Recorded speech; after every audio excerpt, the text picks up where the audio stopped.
The golf swing has been spoken about with regard to the left arm, but not much has been talked about with regard to the right arm. And the role of the right arm is really critical to getting yourself in a great position at the top of the swing and then enabling you to deliver the club into the ball in the right manner. So essentially during the backswing, what we're looking for is, if you can imagine yourself arm wrestling and you're actually losing at arm wrestling, what we call external rotation, is really the movement of this right arm to the top of the swing. So there's lots of good practices you could do. There's one whereby hold the club ordinarily, hook your left hand around the back of your right arm and just make some swings. And as you're getting towards the top, just feel like you keep a bit of pressure on the back of that right arm. And you can see that sits the club and the arm in a pretty good looking backswing position. There's another great one that you can do that Andrew Rice showed recently. And if you take a split-handed grip and put the golf club at shaft level with the ground, so split-handed grip, put the club at shaft level with the ground.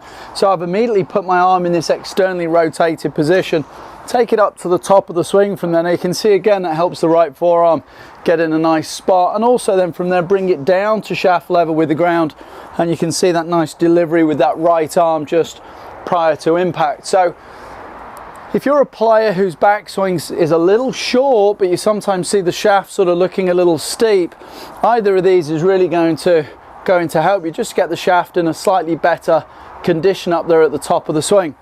Mike Hebron always talked about the idea that at the top of the swing you really want the right arm in a condition where it's able to now pull on the way down, rather than this look of the right arm sort of up and away, where it generally looks like the right arm can push on the golf club and as a result get that shaft a little bit too steep. So split-handed grip, shaft level with the ground, take it to the top and then rehearse it from there. And you can see again I'm keeping this feel of this losing at arm wrestling condition as I'm starting down. It's a great way to feel like the shaft is shallowing out.